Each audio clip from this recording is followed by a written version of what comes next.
Hello, everybody. I'm podcaster number 1, and that's podcaster number 2.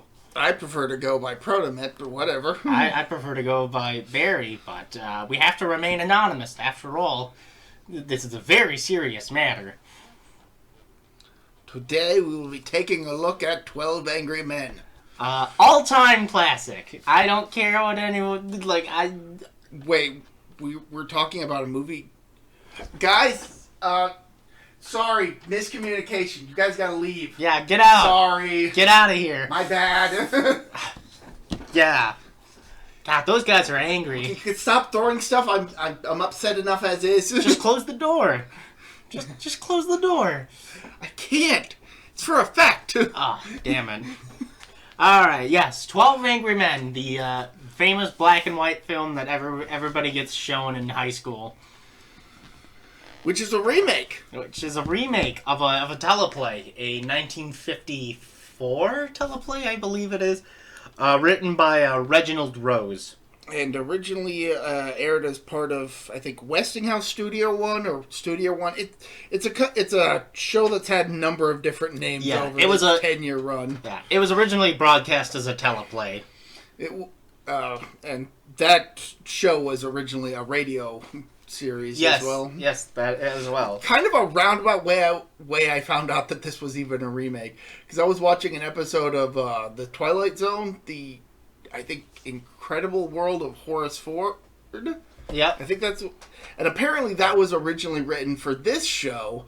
So when I clicked on the link to the article, I scrolled down and learned that 12 Angry Men was for a while a partially lost episode of it. Yeah, it's been found now, and there's a couple of differences in it. George Voskovitz, hold on, George. I believe his name is George Voskovitz. Yep, yeah, George Voskovitz is he's also in that film, and so is Ed Sweeney. If Joseph Sweeney. Sorry. If you are curious about how the original compares, you can actually see the original teleplay because it's included on the Criterion Collection DVD and Blu-ray releases of this movie. Yes, but it's also on YouTube. It's free on YouTube. Right. It's just that's what the article mentioned. Yeah, if you want if you want both on a physical disc, you get the Criterion Collection version.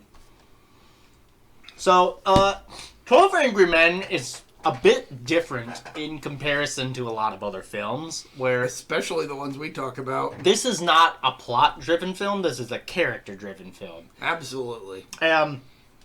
Some people might be confused as to the difference. In a plot-driven film, the plot happens to the characters, and then the characters react. Whereas in a character-driven film, the characters are the ones that are causing the plot to happen. Ostensibly. And in this one, in 12 Angry Men, it's a very simple plot. 12 members of a jury, they have to decide on the guilt or innocence of an 18-year-old minority boy who may or may not have killed his father. And the whole film revolves around them debating whether or not that happened. Yeah, it's the whole film is basically their verdict. It is them coming to the verdict.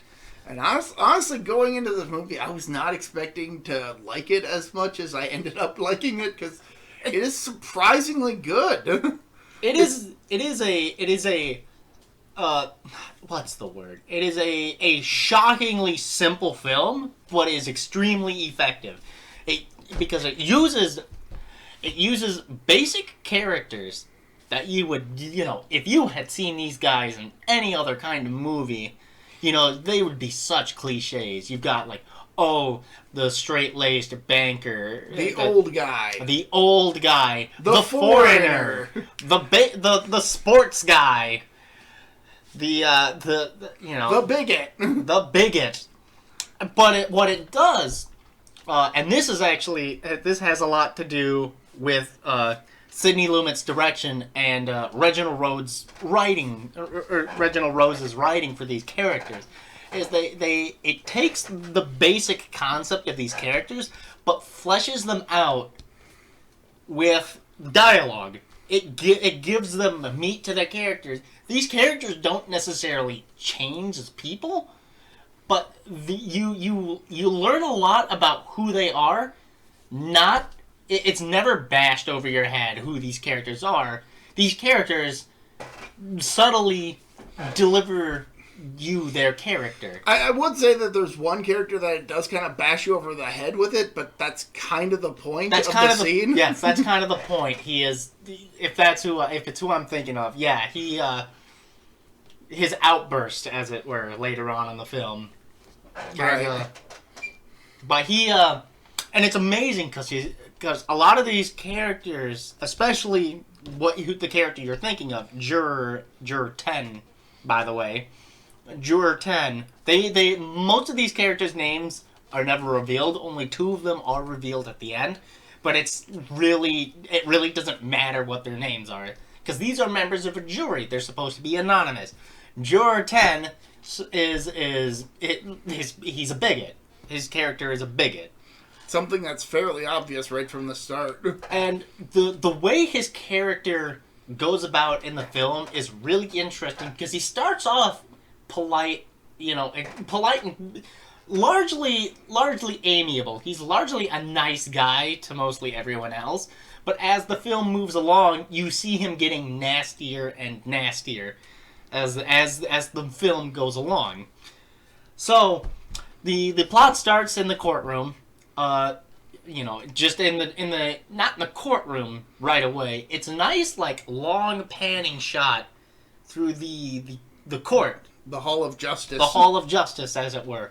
And we enter into a hallway in the same panning shot into a celebrating group, which is presumably the prosecution, who is celebrating the fact that they have basically got this case done hook, line, and sinker. All it needs now is jury deliberation. All it needs is a jury deliberation.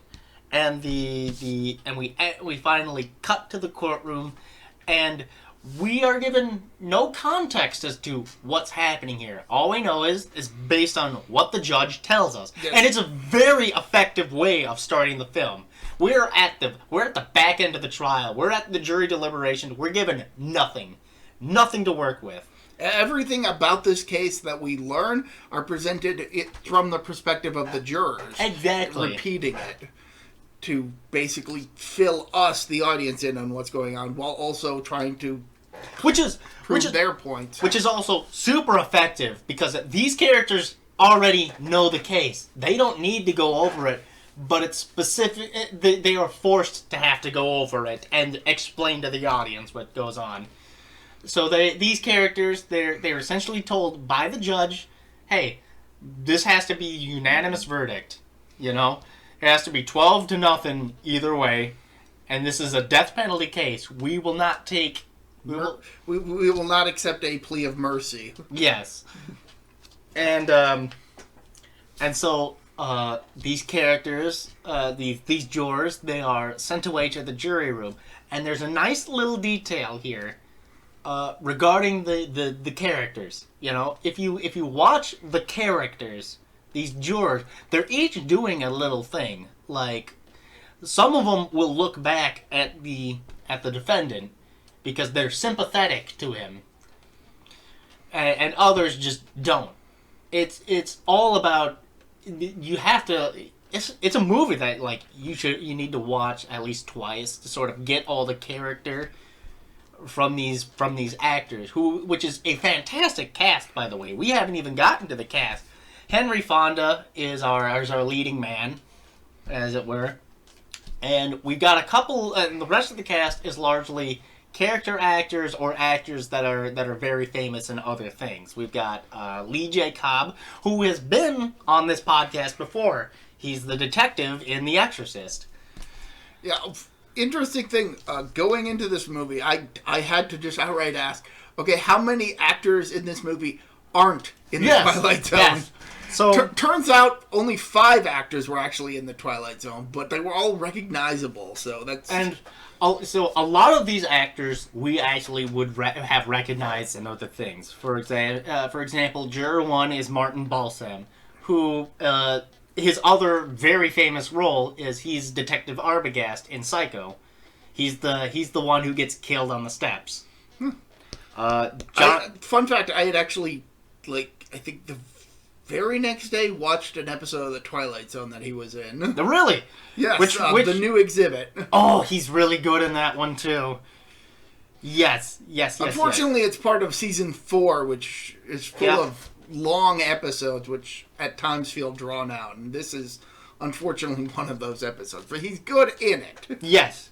He's also in a lot of other movies. He's also in a future movie that we're going to be watching, Murder on the Orient Express. So watch out for him there. I'll be paying attention if I remember to. Yes. John Fiedler. For those of you who might not know who John Fiedler is, he's most famous as the voice of Piglet from Winnie the Pooh, the original voice that he had done from the 60s all the way to the 2000s when he passed away.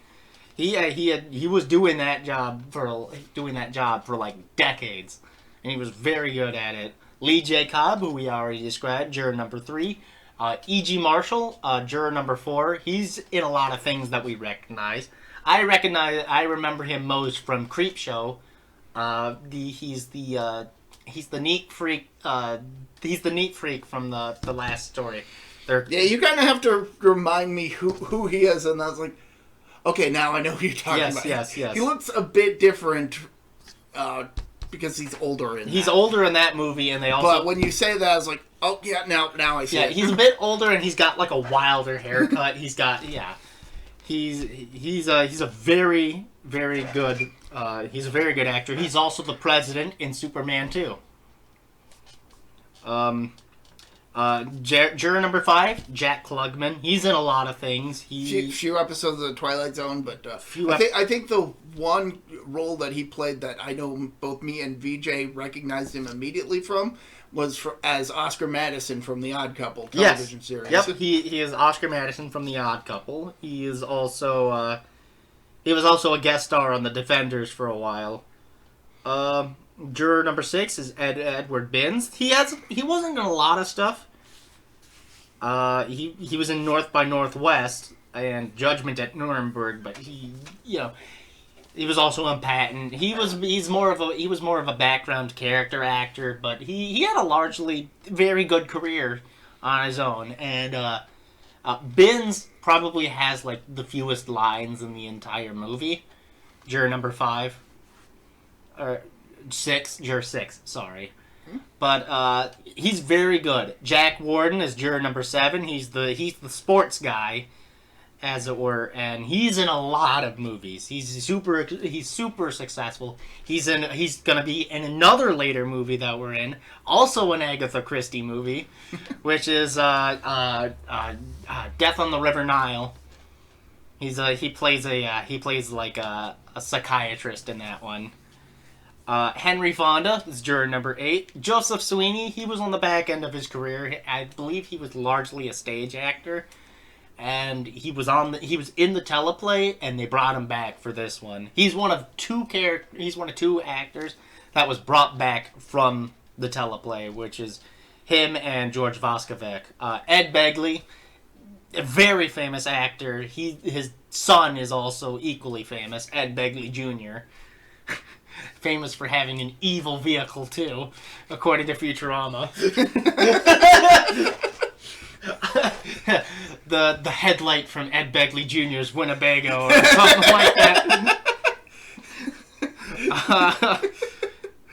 Robert Weber as George Voskovec as juror 11, and Robert Weber as juror 12, who's also been in a couple of other TV shows. He's largely a television actor, but that's the 12 characters. But they're an assortment of prominent character or like people that are early in their career famous before they get really famous, and so it is a like a really packed cast, a really good cast of actors, and they were all specifically chosen for their ability to play these characters.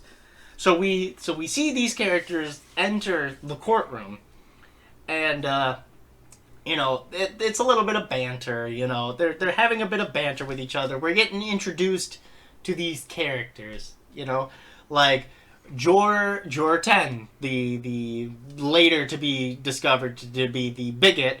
He's got a hot weather cold, and so he's coughing, and he's got like a towel on he's got like a napkin on his nose, a handkerchief, and he's coughing and he's sick, and it's a hot and sweaty day. Yeah, 7 keeps fiddling with the fan because it won't turn on. So I don't know who, but somebody mentions it's like the hottest day of the year. It was 7. 7 mentions, I called the Weather Bureau this morning. It's going to be the hottest day of the year, which adds on to just the stress that these guys have. They are 12 dudes that are packed into a hot room and have to decide the fate of this kid, essentially. John Fiedler, juror number 2. He's sort of a meek, mild-mannered guy. Juror 5, Jack Klugman, he is like supremely quiet. He only says like a couple of lines in the beginning where he's like, "Oh, I didn't know they locked the door." Because they're locked into this room. They have to be as a matter of safety. And so he sits in his seat and he starts reading the newspaper and everything, and he's very quiet for most of the film. Henry Fonda's character, he's standing at the window, and he's contemplating. Juror 12, he's trying to start a little bit of side banter. He's a business exec. He's like a sales. He's like not a. He's sales, an ad man. He's an admin. He's an advertiser guy, and so he's trying to make small talk. And it's established very early for Juror 12 that he gets confused very easily. He needs things like pointed out to him step by step. I don't know if you caught that bit of his character. It's hard for him to focus without things being explained like in a very concise and straightforward manner for him.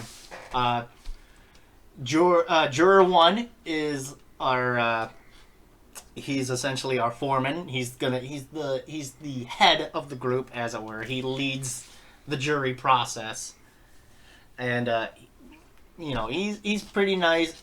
Juror 4 personally is probably my favorite juror. He's a very serious, business-oriented guy. He's a stockbroker. He's reading the newspapers. He's seeing how the market close. He's a very analytical person, and that's something that is also very important to these characters. Is their backgrounds inform their beliefs, and that's going to be their background informs their beliefs, and that's going to be a very important aspect of why they think the way they do, especially juror number 3, which we'll get into. So eventually everybody, settles down, they get into their seats, and they're sat in order just to make things a little bit easier. And it helps the audience to follow who's who. Yes, it helps the audience to follow along. And so and the other thing is juror 5 is very polite to juror 9. Yeah, juror 5 is juror 6. Sorry, juror 6 is very polite to juror 9 because juror 9 is an elderly man, and so juror 5, number 5. We're just gonna call him by numbers. Which you've been doing the entire time, yes. And I'm desperately trying to remember who's who. Yes, number 6 is very polite to number 9 because number 9 is an elderly man, Joseph Sweeney. And so number 6, has respect for his elders. And so he goes and gets him a chair and everything. And 9 apologizes for holding up everybody because he was in the bathroom. And so we finally get to the start of the deliberations. One thing I do want to mention, the fact that we don't know any of these characters' names, and yet they still manage to stick out in your mind. Yes. It is... That's great. Yes, yeah, it's absolutely great. I know earlier I was getting confused on the numbers. It's not the characters that are confusing, it's the numbers that can throw you off. All you need to know is 3 is Lee J. Cobb, number 8 is Henry Fonda, and that's gonna be very important. And so we start off with a preliminary vote, as you would in a jury. Right, everybody is under the assumption that everybody's going to be voting the same. Guilty. Yes. Because it seems like such an open and shut case. Right. Looking in. And there's a nice, subtle little thing. I don't know if you noticed or not, but some of the jurors raised their hand for the guilty vote a lot slower than the others, because some of them are very hesitant. But, peer pressure is a very big thing, and they're not going to be the ones to stick their neck out. And so some of them, hesitate, but, they eventually get their hands up. Number 10 and number 11 and number 9 especially are very slow, and so is number 5. And their reasons, for hesitating on that initial vote are going to be very important later on. Because, not to spoil anything, but they're the first 3 to turn. But as you can clearly tell by the fact that we are not done talking, and there's a lot more into this video, not all of them vote guilty. Yes.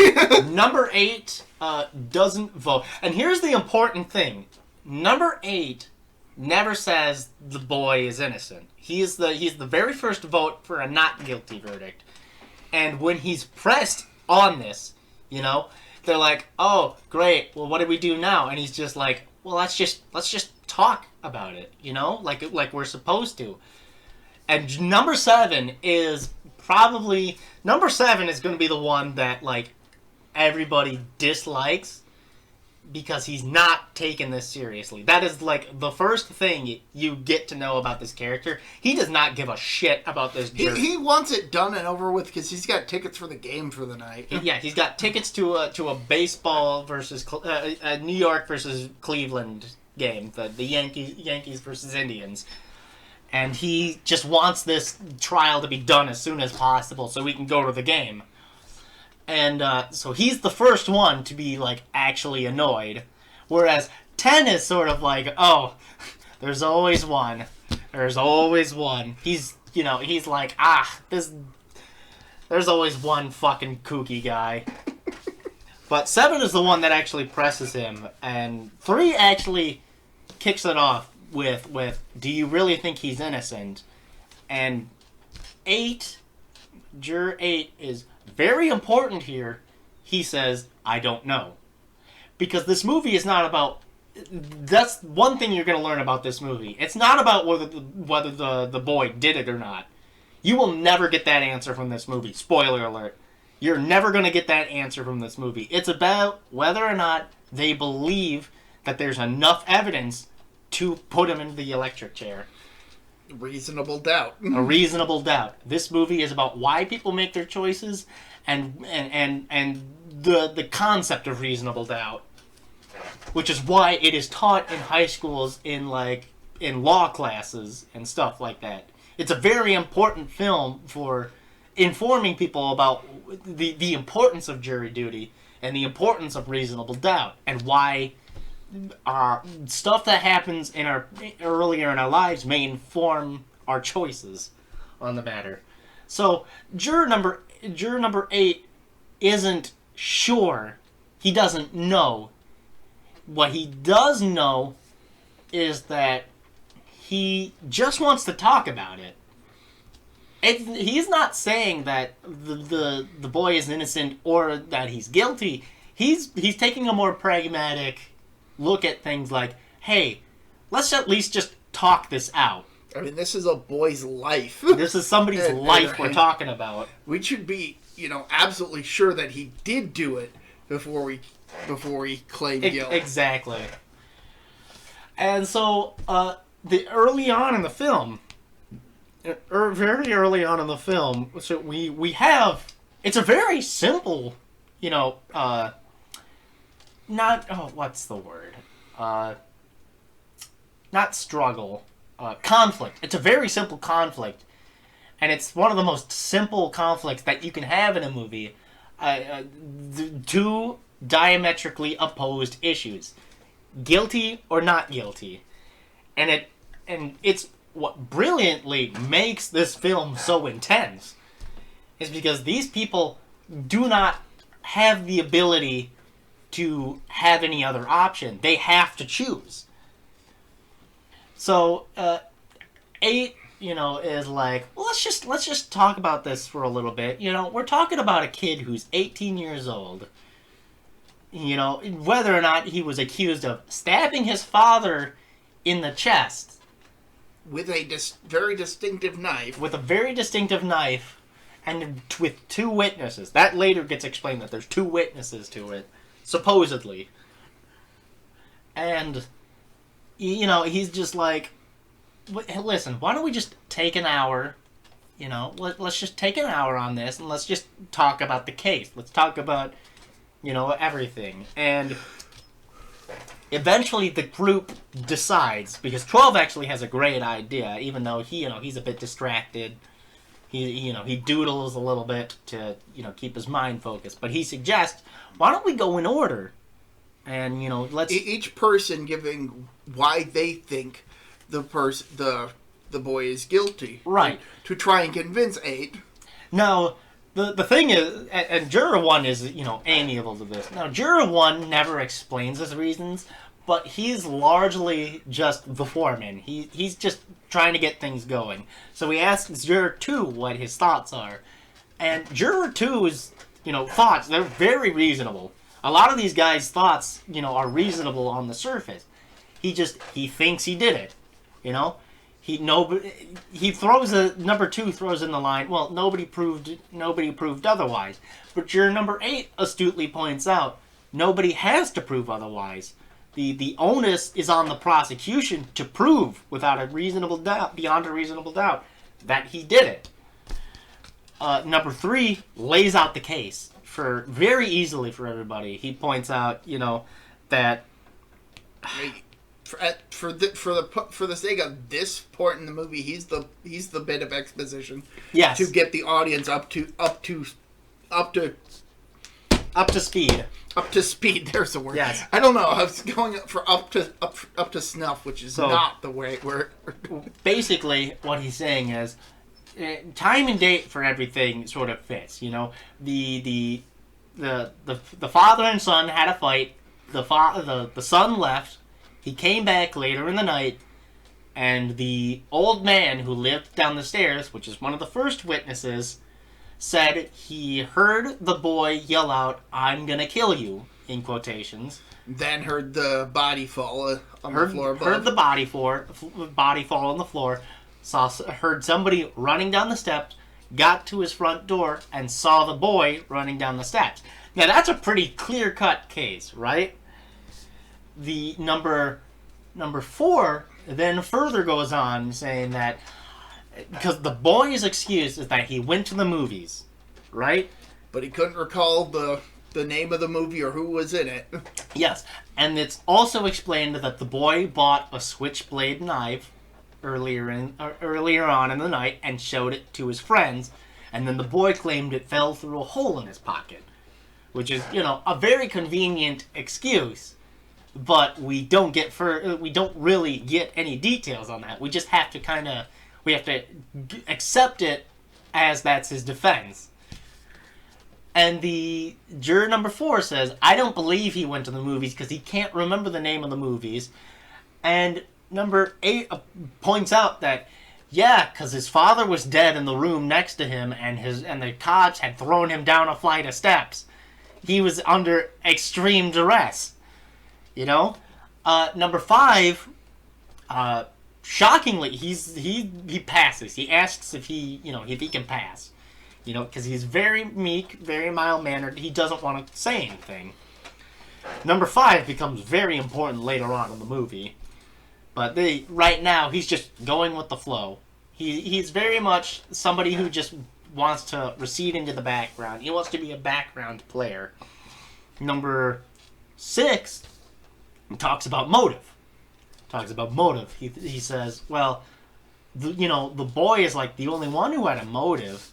And 6 is like, what, their fight? Because his father slapped him on the face twice? I don't think that's a very... I thought he punched him. That's later. Yeah, exactly. Hit him in the face twice. Yeah. That's another thing. They're trying to decide between whether it was a slap or a punch, but they decide on hit because it just works.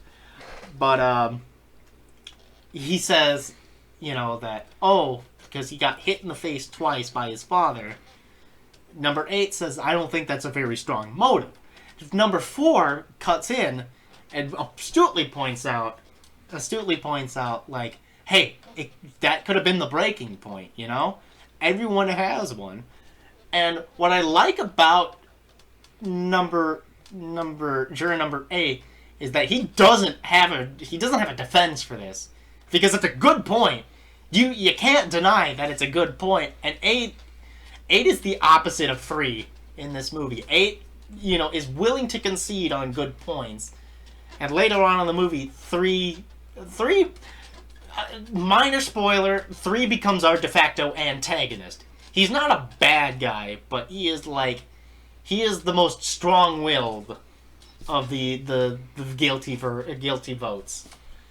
And he becomes very antagonistic towards everyone early on in the movie as it goes on. Number 7 then goes into the Number 7 goes into the background of the boy. He was arrested. He was arrested several times as a kid for several petty crimes, and 8 points out hey, we can't blame this kid because he's had a shitty life. This kid has not had a good father figure. His mother died early. And number 10 cuts in. And he's like... And we get the first inkling that this guy is a bigot. And the line is something along the lines of, we can't... You can't trust him. We can't listen to a word. We can't trust a word he says, I've lived among them all my life. You can't believe a word they say. Now, the thing about this movie is that we're never given the specific ethnicity or background of the boy. We get a quick glimpse of him, but that's it. It's implied that he's Puerto Rican, actually, because this is New York, and at the time, a lot of Puerto Ricans were coming into New York. At the time, that's a little bit of background for there. Okay. But he also could have been black. He could have been Jewish. The minority doesn't matter. Just that he is a minority. And so, number 9 takes exception to this. Or number 9 takes exception to this. But everyone else is like, who cares? Don't quit making this. Quit making this like a Sunday service. We don't need morality in here. Which is because number 9 tries to play an emotional appeal. Because number 10 tries to state it as facts that, these minorities, they're always liars and whatever. And instead of arguing the argument, number 9 attacks the person like, do you think you're born with a monopoly on the truth? I think certain things should be pointed out to this man. And the other jurors are just like, we're not, come on, we don't need this. We don't need ad hominem. We don't need the ad hominem attacks. So, and number 4 later on points out, listen, we can't help it, that these kids come from slums, which is where the crime took place, in like a minority slum. The people who the kids who come from a slum background are potential menaces to society. These are facts. We can't deny facts. And juror number 10 says something. It says another bigoted statement, which causes 5 to have an outburst. He goes, listen, I've lived in a slum all my life. I suppose you can smell the garbage on me too, which causes everyone to be like, "Whoa, now, all right, hold on, we don't need this. There was nothing personal." And 5 does point out there was something personal in that, because it was a personal attack from a bigot. Number 11 astutely points out this kind of sensitivity I can understand, because the thing about number 11 is he's a foreigner from Eastern Europe, heavily implied to be Poland, one of the Eastern European countries which he had immigrated. It's very heavily implied later on that he comes from like a communist country. One moment that I think helps define him the best is when he corrects when he corrects Ten's English. He corrects Ten's English. Yes, number 11 worked his ass off to get to this point. He's very polite. He always says, "I beg pardon." He's very nice. He is never mean to anyone in the room. Because he understands the weight of the civic duty. Like you can get from the dialogue that 4, 5, 6, 8, 9, and 11 understand the significance of what they're doing here, because they take the proceedings very seriously. And 11 even goes out of his way to extol how good it is because he appreciates that this exists in this country. Yes, exactly. It's just, number 11 is a great character.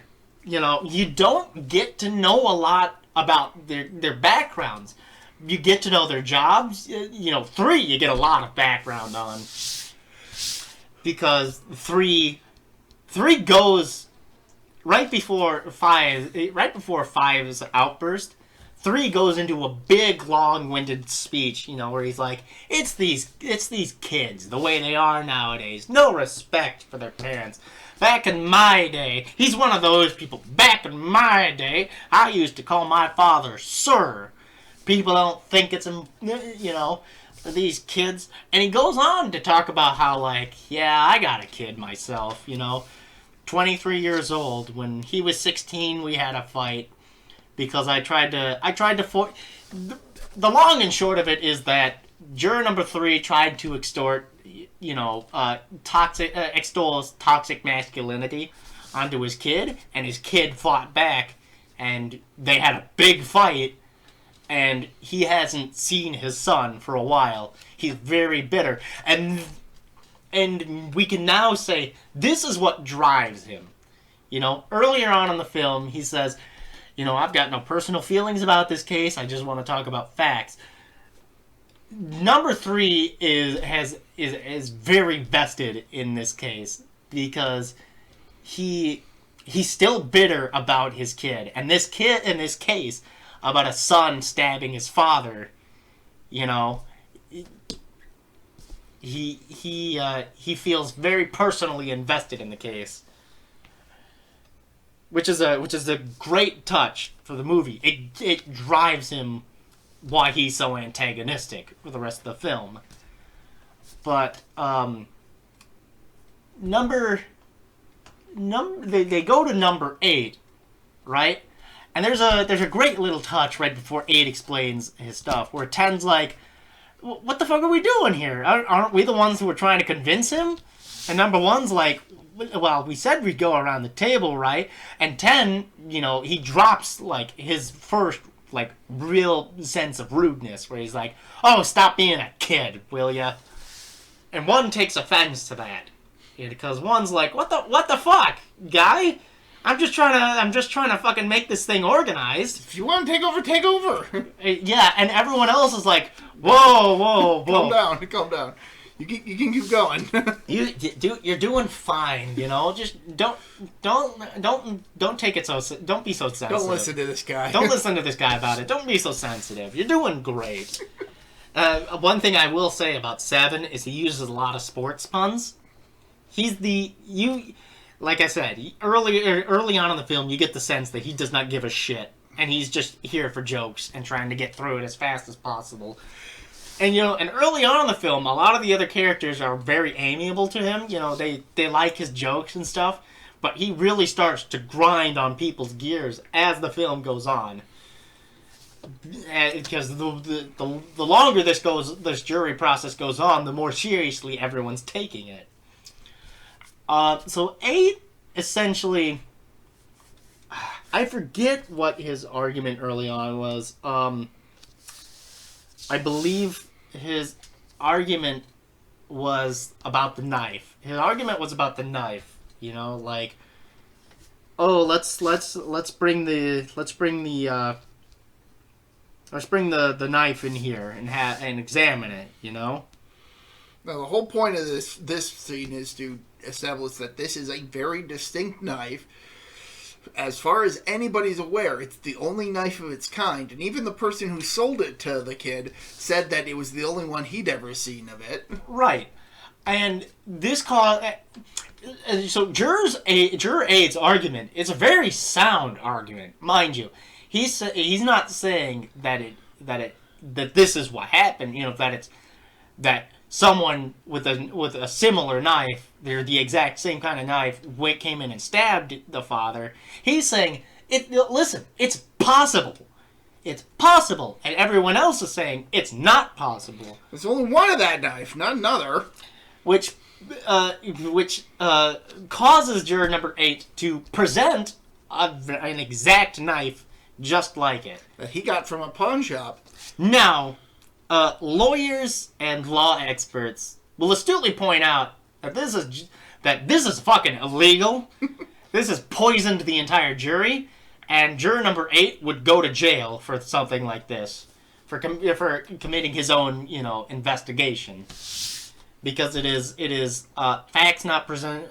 I forget what the exact objection is. There's an objection for that where it's they should only be deliberating facts that were presented in the courtroom, not outside investigation. Yes, facts beyond the scope of the case. Or there's another one where when a witness states something that they don't actually know, which is facts beyond the scope of the witness. Which I believe is for character witnesses who are this absolutely happened when they wouldn't really know about it and they only learned about it earlier in the case. So there's a big hubbub, right? And number two says something really interesting. He's like, it's really interesting that he'd find a knife exactly like it. And 3 is kind of like, interesting? What's interesting about that? Interesting. You get the sense that 2 is kind of 3's punching bag, verbal punching bag. Because 2 is so meek and mild-mannered, he just kind of sits there and takes it early on in the film. He has a couple of good ones later on in the film. But 8, realizes he's not changing anyone's minds with this, and so he presents an offer to the group. He goes, "All right, we'll take another vote. If all of you still vote guilty, then I'll change my vote to guilty, and we'll be done with it. But if even one of you changes your vote to not guilty, then we'll keep going." And we'll keep going. And everyone agrees to that, And they even go as far as to have a secret ballot for it. Yes. They have a secret ballot, and we're getting down to the line. We're getting down to the last couple of ballots, and so far it's all been guilty votes. And we get to the second to last one, and lo and behold, not guilty. And everyone's in an uproar. They're like, what the fuck? Oh, god damn it. And 3 and 10 are immediate like, alright, I want to know who the fuck it was. And 3 is like, oh, I know who it was. And he walks up to 5, who is not paying attention or anything. He's sort of just sitting there looking down. He's like, great, this is continuing. Cool. And he goes, oh, You really are something, aren't you? You vote guilty with the rest of us, but then some golden preacher starts tearing your poor heart out about some underprivileged kid couldn't help becoming a murderer. Well, isn't that the singing? Why don't you put a quarter in his collection box? Why don't you? And 5 is like, what the fuck? Fuck you! How dare you talk to me like that? And 4 is like, calm down, calm down. He's a very excitable man. And 3 is like, you're right, I'm excitable. We're trying to put a guilty man in the chair where he belongs. Some guys are telling us fairy tales and we're listening. What made you change your vote? And then 9 cuts in. It's a great scene because they're staring at each other, 5 and 3, like they're about to fight. And then 9 chimes in, I'm the one who changed my vote. Yeah, he didn't change his vote. I did. Would you like me to tell you why? And 7 cuts in. He's like, no, I wouldn't like you to tell me why. Because he's just... 7 is also pissed. He's like, fuck, now we gotta wait through more of this? I just want to go to the fucking baseball game. And so number 9's argument is also very reasonable. He goes, listen, he's not saying the boy is not guilty. He just isn't sure. And he just wants us to talk about it, you know? And I respect his motives. That's why I'm voting with him.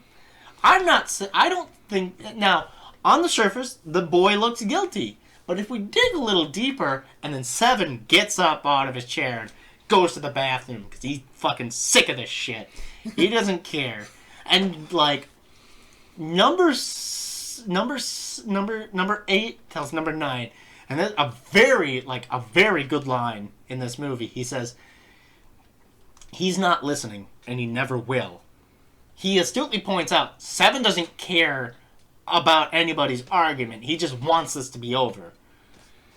And so, things start to calm down a little bit. Number 1 says, "All right, let's just take a 5-minute break. Everyone, there's one in the bathroom. Let's just take a breather.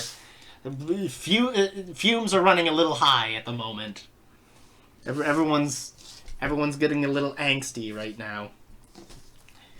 And so we get a couple of conversations, here and there.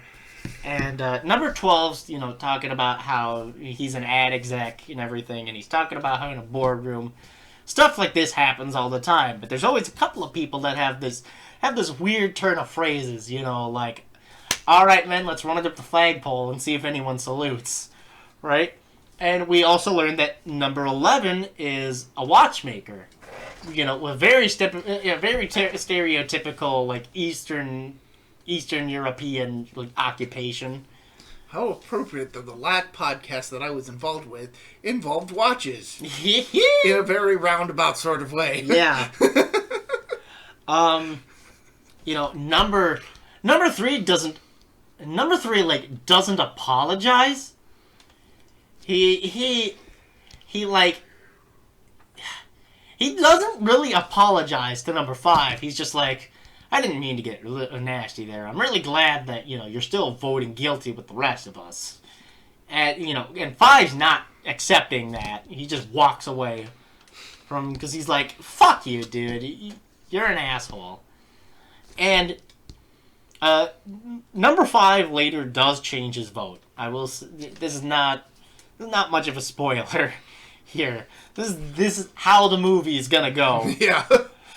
Like, if you get, everyone but one person's voting guilty, instantly everyone's gonna vote not guilty at the end of this. It's just how. Yeah. But number 5 later does change his vote to not guilty.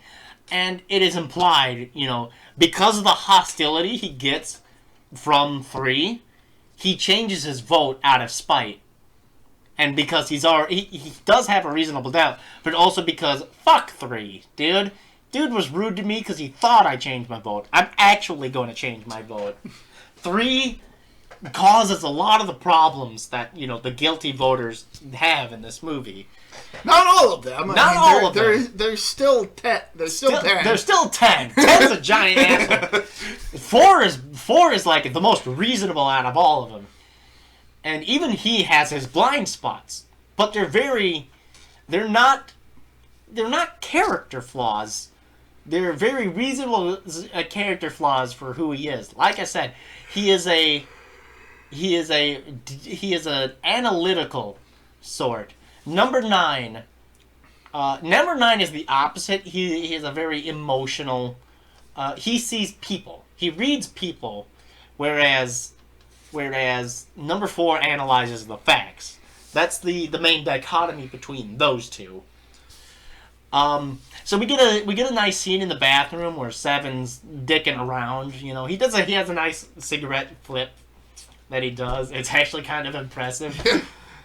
Manages to flip it around and catch it without burning himself. But no, like number 7's like, hey, why don't you just wrap this thing up? What are you getting out of this? Fucking kicks, buddy. And number 8, points out like, number 7 says something along the lines of, if you keep this up, we're all liable to lose our voices. And number 8 points out, well. Yes. Well, what does it matter if you lose your voice here or at the game? And 7's just like, it doesn't matter to me, pal. I guess doesn't matter to me. And then number 6 comes in, and they have a very poignant conversation regarding this. And he goes, there's not a doubt in the world. He's guilty. Won't change my vote in a million years. And number 7 or number 8 is like, well, suppose that you're the one on trial. And number 6, he actually ponders for a moment, but he's like, I'm just a working man. My boss does the supposing for me. But tell you what, I'll give it a try. Suppose you convince us all, to vote not guilty, and the boy really did kill his father. And that is a very important part of this case. The reasonable doubt, can only go so far. And it's another step towards, like, we're never told whether the boy did it or not. Personally, I don't think he did it. The evidence, there's just too many questions for the evidence. My personal headcanon is that he did drop the knife, and that somehow wound up at the pawn shop where 8 got it. Would be funny. But again, that's pure speculation on my part. Right. Not based on any actual facts presented in the movie. Oh, speaking of, I saw a really dumb... I'll say it. There was a really dumb Reddit post that I saw about 12 Angry Men, like, years ago. They didn't like the ending to the movie, but I'll explain why they didn't like it, because it's really fucking stupid why they didn't like it. But the ending is like an all-time stormer. But the bathroom, I think the bathroom is... It's not the middle part of the movie, because... We'll do the break when it gets to 6 to 6, I think. Okay. Which will take a while. Which will, you know what? Yeah, we'll yeah. This is not the middle part of the movie, but everybody gets back into the room, and we get to the next step. And another thing I really love about the movie is the cinematography.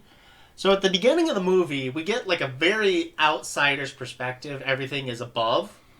We're above the characters. We're looking down on the characters, sort of. And as the movie goes on, I don't know if you noticed or not, but the camera's point of view starts to lower. In the middle of the movie, we get it from their point of view. And then at the end of the movie, we're looking up at these characters as the movie goes on, because we get more invested in the case.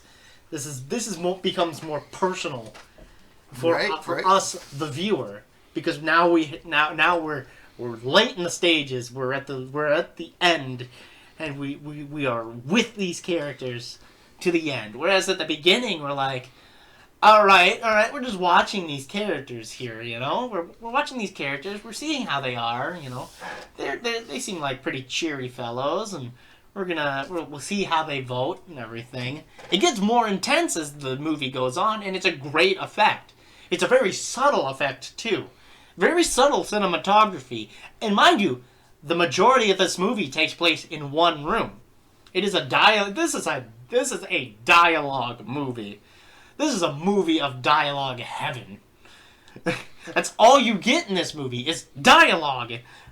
And I'm not gonna lie. There were going into this movie. I was expecting there to be so much heavy dialogue that I'd be bored and be wanting to chat with the other watchers of this watch session. I noticed right away that you guys were like zoned in on the movie. VJ was also watching it. He's seen it before. He also loves it. Yeah, this was my first time watching the full thing. I had seen bits and pieces, particularly the knife reveal. Yes. And so we get to the next segment, as it were. It's the next segment of the jury, the jury deliberation.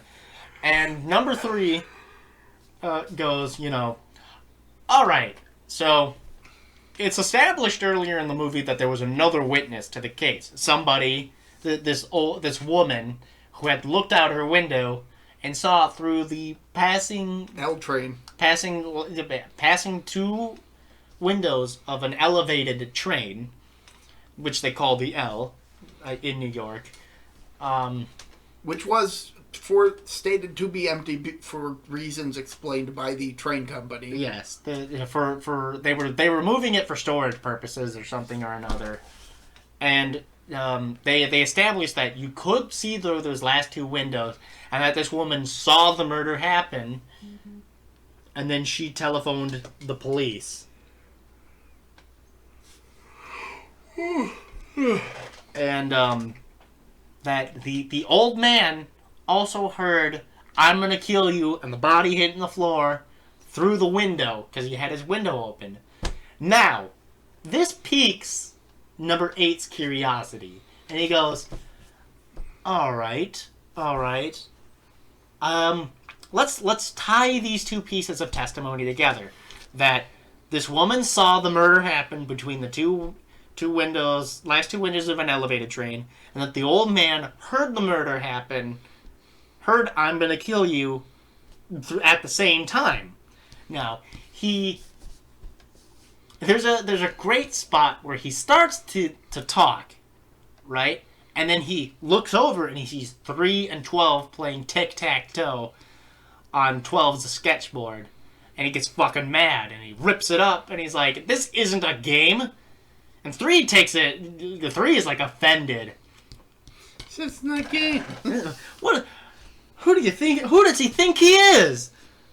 Not a game? Who does he think he is?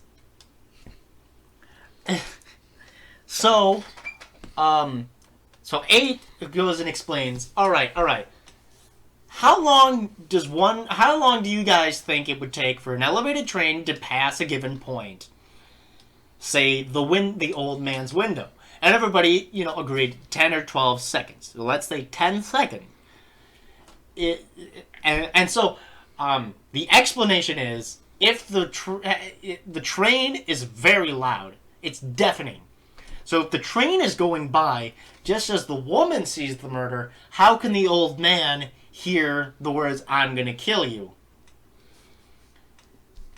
while this train is going by his window? Which is a very good point. Doesn't get brought up, doesn't get brought up during the trial, which 7 is like, oh, how come his lawyer didn't bring it up? Because it was clear his lawyer was a shit lawyer who didn't care. Yeah. That's 8's argument, is like, he was court appointed. It could mean a number of things. He didn't want the case. He didn't think he was going to win. There's a lot of reasons why. Like, if I was this kid, 8 goes, if I was this kid, I would have asked for another lawyer. I would have asked for better counsel. Which you can do in a trial. You can argue that you did not receive effective counsel. And that is a legal right. Now, whether or not the judge would grant it to you, that's a different matter entirely. So their argument, so 8's argument is the old man couldn't have heard the words "I'm gonna kill you," which begs the question: could he have heard the boy going down the steps? Now that's actually another thing. But like the other jurors are like, yeah, God, I don't think he heard it. I don't think he could have heard it. It stands to reason, right? And 10's like, he says, did the old man say he heard him? Did or didn't he? And 11's like, he said he did. And 10's like, oh boy, how do you like that? And the next 3 starts getting 5 starts getting very aggressive with 10 because he's had enough of this shit. This is the part where 5 becomes 8's biggest ally in this case because he's willing to stand up to 10's bigotry and all that. And so 7 starts talking a bunch of shit. But, like, he says something along the lines of, yeah, I mean, the old man said he got to the door in 15 seconds or whatever. And, 5 is like, did he say 15 seconds? Did he say he got there in 15 seconds or whatever? And so the next step is, okay, how do we, did the old man really get to the door in 15 seconds? Because he had a visible limp. He has a visible limp. Which he was actively seeming to try to hide while in the courtroom. Yeah. And so, they do this whole setup.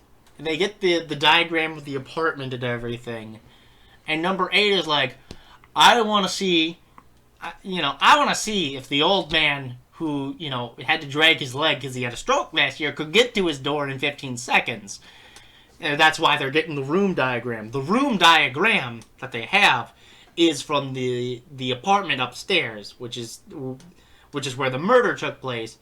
But they figure that it's the same for the downstairs apartment too. They apparently it was confirmed at the trial that downstairs it was also the same. And so we get 3 being a fucking moron for a second, where he's like, it was 20 seconds. No, it was 15. No, it was 20 seconds. How long does he know 15 seconds is? He couldn't know a thing like that. He was an old man. Half the time he was confused. How could he be positive about anything? And if there was what's the game show with the mountain climber? Fuck. Price is Right. Price is Right. If you had the horn there for that segment, wow. It's like at this point, your whole argument was that the old man is so definitely sure that he has to be right, and then you undermine your own point. Exactly.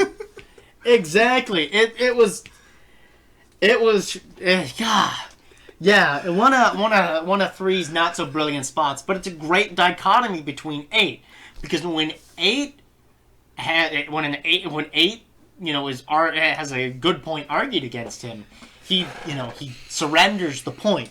He's not gonna fight on every point, whereas 3 is going to fight tooth and nail for every point just to be right, even if he's gonna be made to look stupid after.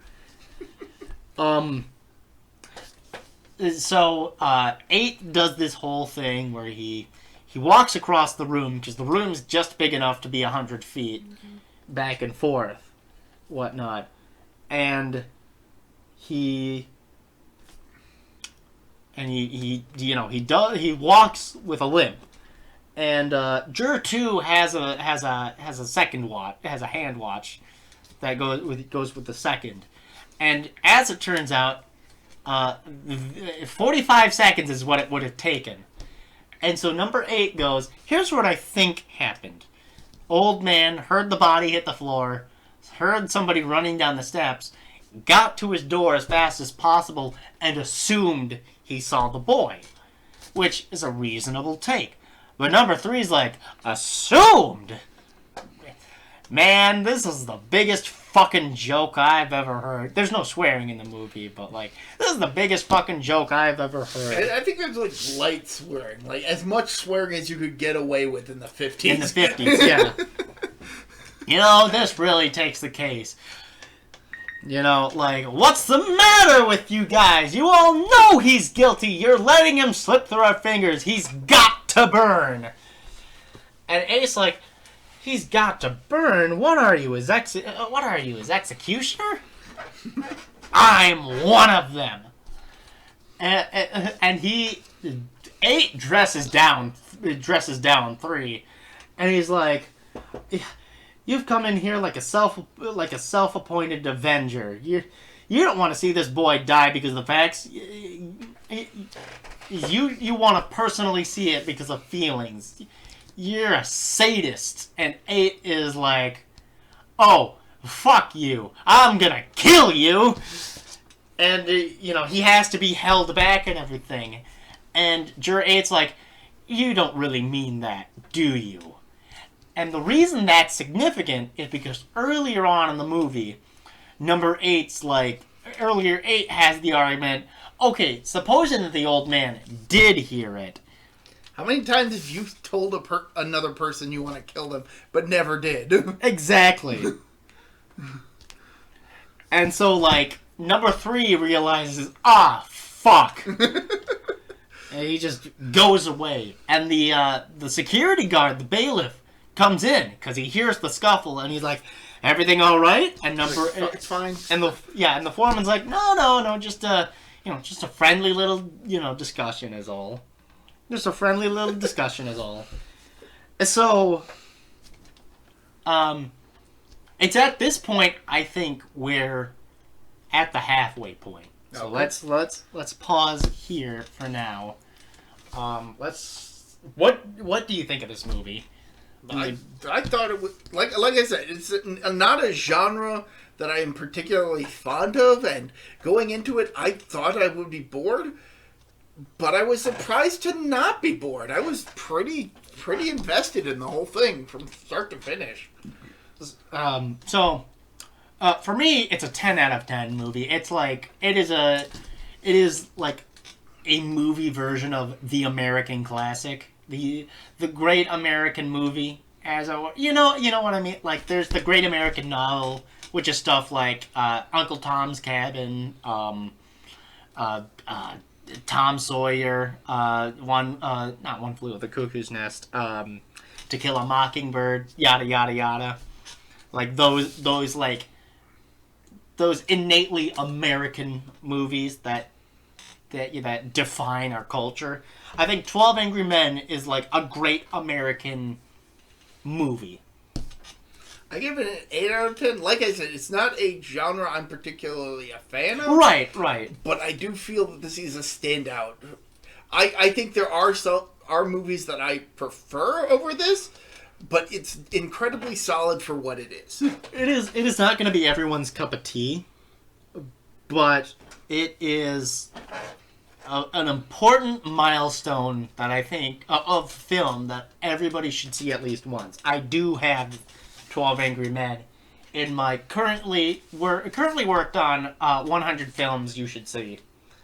It's sort of a personal list that I would bring up to anybody who's interested in film. I'm still working on it. I'm at about 40 films. And the genre is very varied. It's got a couple of foreign films. So, who's your favorite character, actually? There's so many good ones! It's like, I have a hard time picking. Yeah. Like, it kind of boils down to either 3 or 8. Three is like a standout.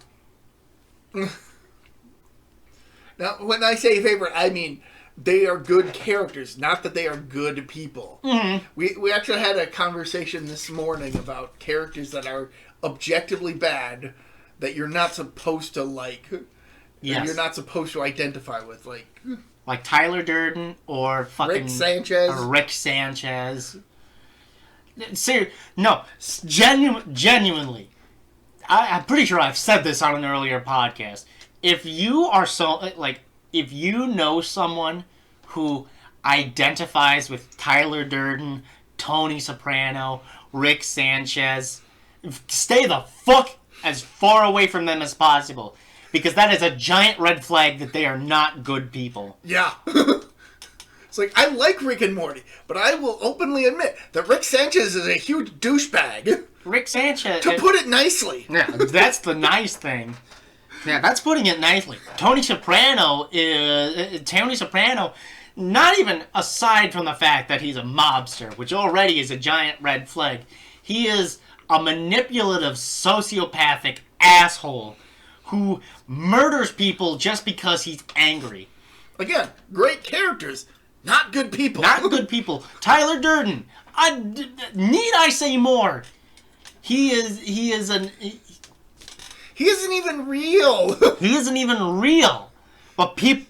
He is the personification of one guy's idea of toxic masculinity. Yes! And people don't get that. That's the worst part. People don't get that Fight Club is a critique of toxic masculinity. And how society, forces those kinds of ideals. Ugh. Yeah. For me, it's like 3 is great, 11 is great. Henry Fonda's character is really good. 7's kind of an asshole. 4 is my favorite though, because he is the most reasonable out of everybody. He does not have a personal stake in this. He thinks the kid is guilty just because he thinks the kid is guilty. He has no reasonable doubt in his mind that the kid is guilty. That does change later on, but he's also he is one of the last holdouts. Yeah, towards the end of the movie, he's in the final 3 for holdouts. Yeah, exactly, and he's definitely the most level-headed of those final 3. Because at no point does he raise his voice or anything. He remains calm and analytical about the entire situation during the entire conversation. So yeah, he's a good character. Yeah.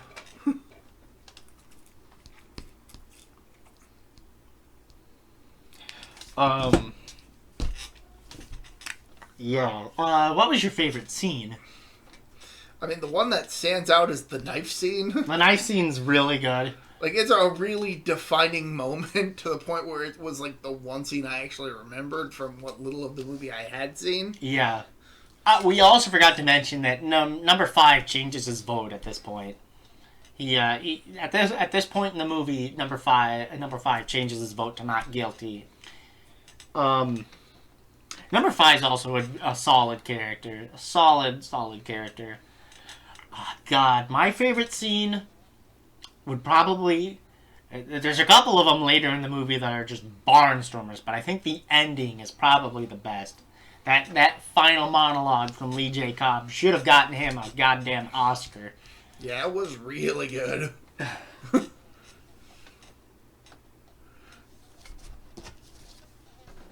But yeah, no, for me, the knife scene was the one point of 8 presenting some valuable evidence that presents enough reasonable doubt to convince probably more people than it did. But like you said, it wouldn't have legally been allowed. Yeah. But, yeah, anything you didn't like about the film? Or was it just it exceeded all expectations? It exceeded all expectations. Yeah. I can't think of any down point in the movie. Yeah, even when characters are being really nasty to each other, 7's the worst character out of everybody.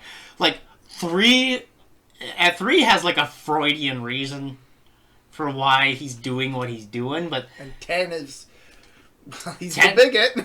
Ten's a fucking bigot, and he barely tries to hide it. Later on in the movie, he doesn't even hide it. But, like, Seven is, like, the most despicable out of all of them. Because 10 at least believes the kid's guilty, whether or not it's for biased reasons, and whether or not those reasons are unreasonable or not. And 3 has a Freudian reason for why he thinks the kid's guilty. And 7 is okay with letting the kid fry simply because he doesn't want to be there anymore. Yeah, he doesn't. Yeah, he just doesn't want to be there anymore. He's like he feels he's got better things he could be doing. Yeah, 7 is the most despicable out of everyone, and when 11 dresses him down later in the movie, it is such an effective scene. Because he gets put in his place. Because it's also implied that he's also a bigot to 11, of all people. 10 and 7 are just rude to 11 throughout most of the movie. And it's so dumb.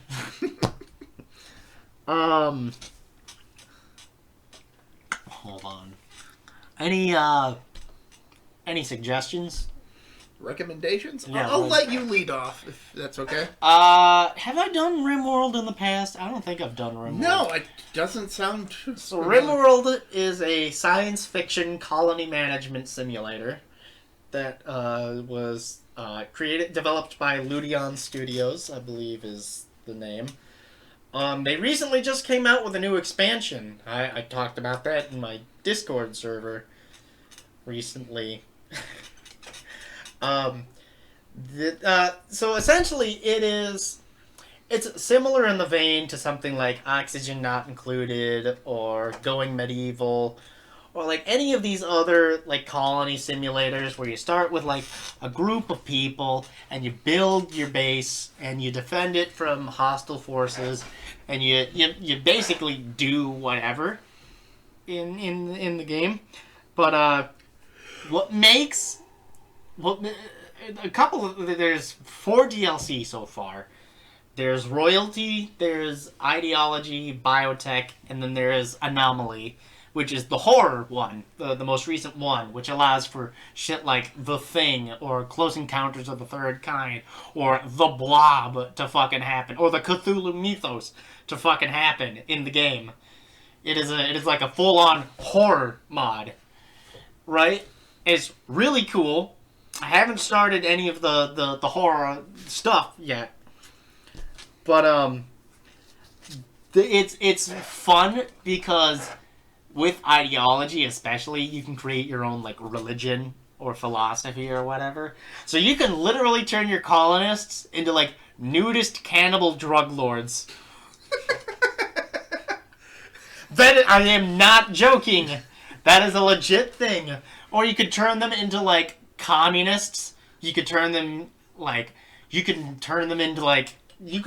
turn them into like the Confederates, essentially the Southern Confederates, super Christian coded slavers that believe in a social hierarchy. You could turn them into Nazis if you wanted to.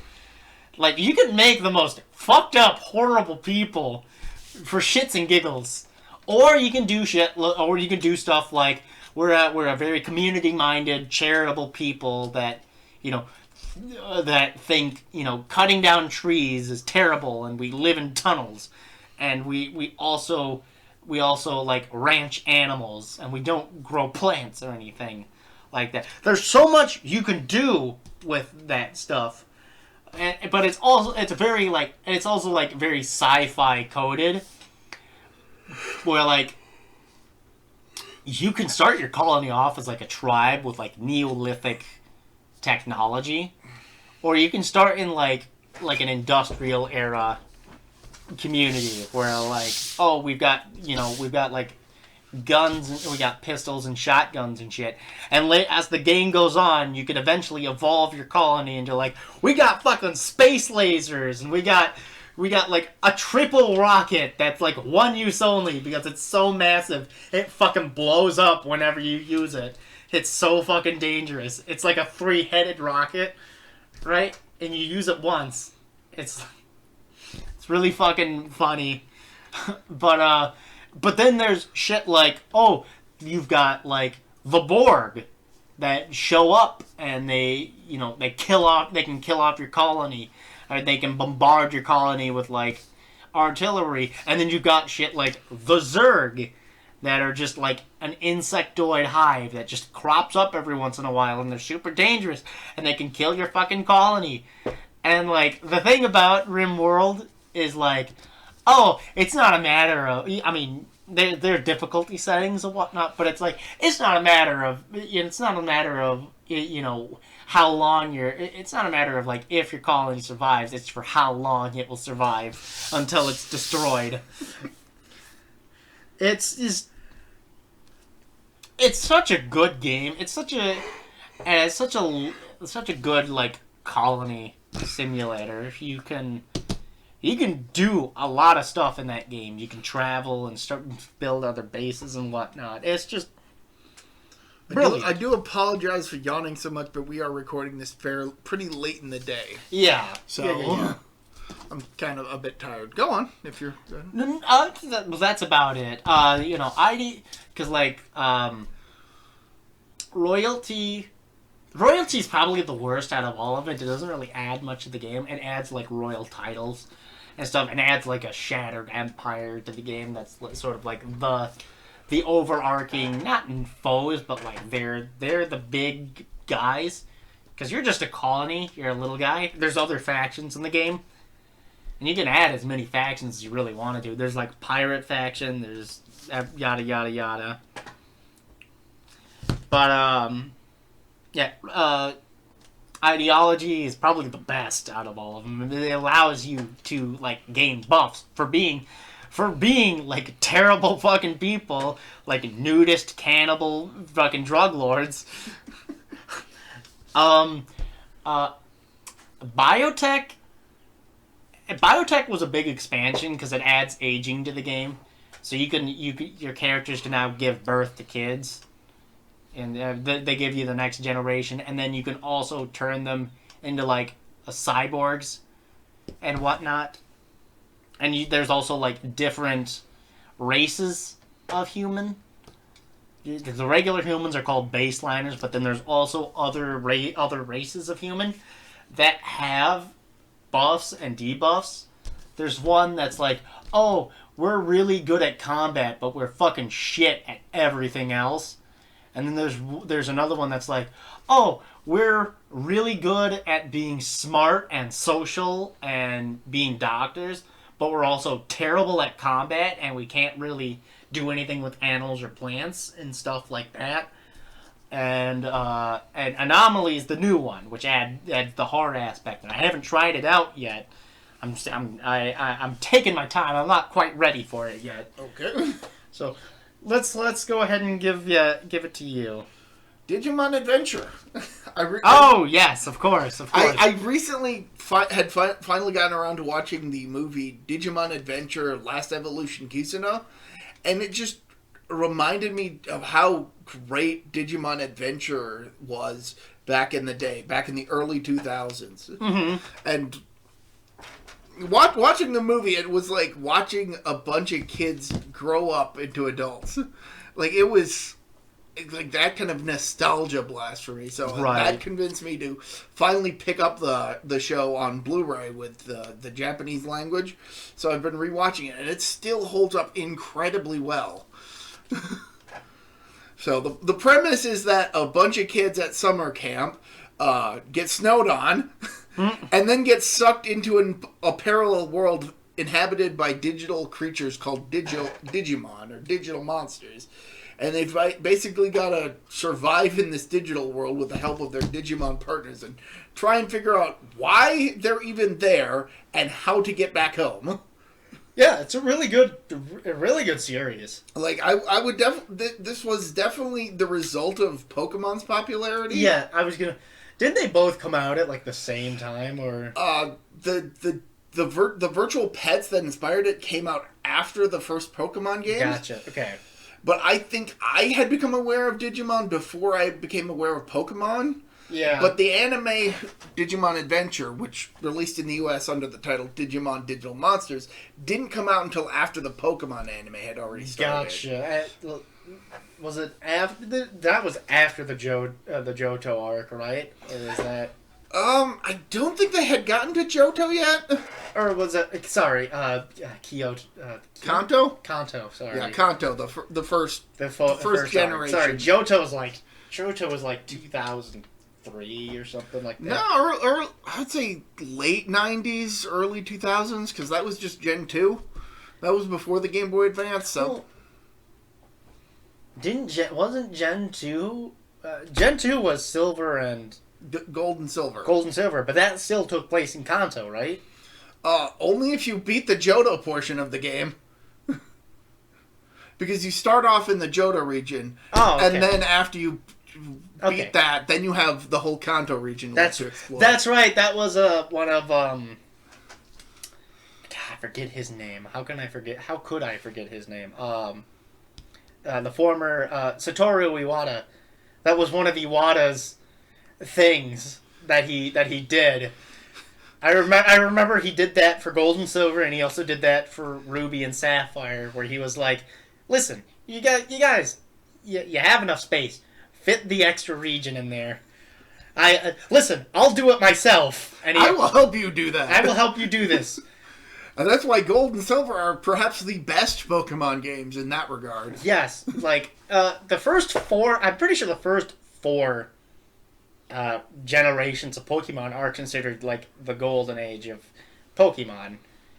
Like, because I mean, I think some would argue that Generation 4 was where things kind of took a dip. Mm-hmm. Well, yeah, it was the end of it.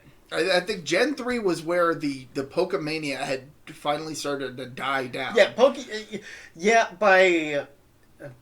because that would have been 2004? 2003, 2004 for Ruby and Sapphire.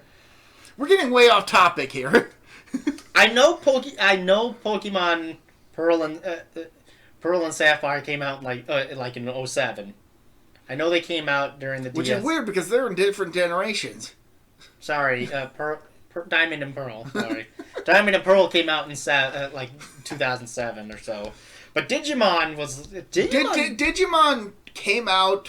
It was an offshoot of Tamagotchi. The caveat being that not only could you raise your little digital creatures, you could also battle them. And that resulted in a couple mangas, one of which would inspire adventure, a couple video games, including Digimon World, which would also inspire adventure. But the biggest one, the crown jewel, was the original anime, which lasted for one season before they moved on to some other characters. Something which Pokemon took over 20 years to do. Yeah, exactly. Like, maybe in close to... No, 20 years is 20 plus years is good, but... Yeah. But yeah, no, Digimon... That's why I think Digimon is the better anime series, because it not only had a progressive plot with a beginning, middle, and end, like a straight story, with little fluff, and doing a lot to actually develop the characters. Yeah. But it also knew when to stop using characters and move on to other characters. While I will admit Digimon Adventure 02 wasn't as good as the first season, I can appreciate the fact that most of the main characters from Adventure kind of take a step back and are sideline characters for exactly. The second season. Like, I can appreciate that. And again, 02, while not as good as Adventure, was pretty good. Though my personal favorite is Tamers, but I've already talked about that before. Right. But yeah, Digimon made it's weird. Those late '90s shows. Those late '90s shows are pretty out there. You had. Yeah, you had a bunch of Pokemon ripoffs. You had like Monster Rancher, Devil Kids, Persona. I was just gonna say you had Monster Rancher, you had Pokemon, you had Digimon, and you had Yu-Gi-Oh, and then you also add in like One Piece because I think by this point in Japan, Dragon Ball Z had ended, I believe. Oh, absolutely. Yeah. Like, it had ended before it even started over here in the U.S. Yeah, it ended in like 95, I think. Roughly. Yeah, about 95, 96. 96. Somewhere in that area. But like the late 90s were just a weird time for kids anime. It was wild. And like all of those shows were done by 4Kids. Not Digimon. Digimon wasn't done by 4Kids, but like a majority of those shows. I don't know who did Monster Rancher though, but they were definitely not 4Kids. Not 4Kids, but like a majority of those shows were like done Pokemon, Yu-Gi-Oh, One Piece, totally 4Kids. For better or for worse. For better or for worse. And 4Kids even had the fucking Kirby anime. Yeah. Didn't 4Kids also have Kaneko Man Jr.? I think so. I think it definitely aired as part of the Fox box, which by that point was just a prototype version of 4Kids yeah, TV. I forgot the American name, so I had to go. Ultimate Muscle. Ultimate Muscle. So I was like, Kaneko Man Jr. I know it's not what it's called, but like, it's like I knew what you meant. Yeah, and it's absolutely appalling that that's the only Kaneko Man presence that the U.S. has gotten, because the original series is so goddamn good. Like, it's definitely not a kids show. It's not a kids show. But to be fair, Ultimate Muscle originated in Playboy. Or at least the Japanese equivalent, the Japanese version of Playboy. So it was not meant for kids. As an aside, I will say this. I like the Yu-Gi-Oh! 4Kids dub. Alright? I know. Shocking. But, wait, 4Kids didn't have DBZ at any point. No. I was thinking of Ocean. Yeah. The Ocean dub. Ocean had that, but they didn't have...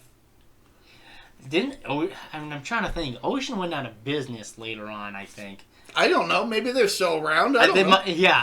I think they might have been... They were subsumed by Funimation later on. But most people know the Funimation dub. It's the most famous nowadays. But, I mean, unless you're there for the memes. In which case, over 9,000. That was totally Ocean's fault. Yeah, that's Ocean's fault. Ocean also had the best Vegeta line, where he was like, "You will not escape my wrath." When I forget the voice actor's name, but he fucking almost broke Brian Drummond? Brian Drummond doing the "You will not escape my wrath!" Ah! Because the scene where the scene where Gohan steals the Dragon Ball, and Vegeta's like, "Where the fuck is it? Where the fuck is it? They took the Dragon Ball." That's not that watch. It wasn't a watch at all. It was some kind of dragon locating device, which means they took the Dragon Ball. Team 4 star. For as much as the Ocean dub has basically been scrubbed from history outside of, memes, I think the fact that it existed made one of the not so great story arcs from Super work absolutely perfectly in the English dub. The clone Vegeta storyline. Okay. Yes. Like, that's a stupid story arc. It's thankfully only a couple episodes, but the fact that they got Brian Drummond to return to voice fake Vegeta. Yes. And so thus it was Chris Sabat versus Brian Drummond. Yes. That was awesome. Brian Drummond's a great voice actor, though. For real. Nevertheless, getting back to Digimon, I am honestly kind of shocked at how much Saban was able to get away with regards to content for Digimon, because that has a lot of religious references in it that remain intact, mostly because you can't get rid of them without fundamentally changing the show. Right, exactly. It was thanks to Digimon that I learned that 666 was a religious reference. Like, I had no idea when that got brought up in the show. Like, why are these characters suddenly spitting out the 666 as being something significant? What's the whole deal with that? And then later I found out, oh, it's from the Book of Revelations. It's the mark of the devil. The mark of the devil, which I gotta be honest. This is another aside, and we're an hour and a half in, and we're taking up way too much fucking time. But as an aside, the Book of Revelation is such a crock of shit. I don't know which religious authority thought it was okay to add that, but they should have been fucking flogged and flayed alive. Sent to their own fucking personal hell. It's such a crock of shit book. Cockamamie bullshit. Compared to, like, think about it. Compared to the rest of the New Testament, which is like, oh, God loves, God forgives all your sins. Jesus died for all your sins. And let me extol the virtues of Jesus Christ and why he died for your sins and why now. All right, now let me finish off by saying that none of that matters, because unless you're really super faithful, it's going to be hell on earth for a long, long time at a certain point. here's what the end of the world is going to look like. It's going to be hellfire and brimstone, and everyone's going to die. And then Jesus is going to come down and only select a couple thousand people out of, at the time would have been, 100 million people during that time period. During that time period. And he's going to bring them all up to heaven. And then not everybody. But not everyone. And then the world's going to reset. Supposedly. And it's like, well, fucking thanks. Yeah. But Digimon's great. Oh, yeah, absolutely. Digimon's great. We should probably get back to...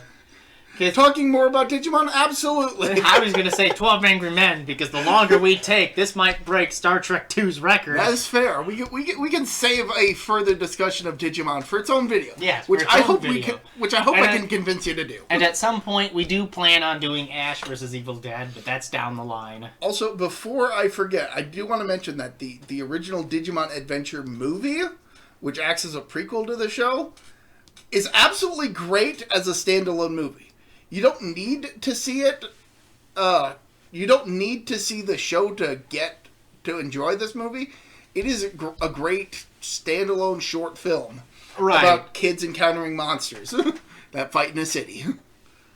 Yeah. The fact that it is super important to the plot of the show is kind of weird, considering that us in the U.S. had to wait until partway through season 2 to learn that even was a thing. Even though the first season kept referencing it at a couple points. It's like, we don't have the context for that. Right. So when we last... Right, so let's get back to 12 Angry Men. When we last left off, juror number 5 had changed his vote. We went through the whole thing about how the old man couldn't have gotten to the door in 15 seconds. Couldn't have gotten to the door fast enough. Right? So, the next step... Shit. Let me think.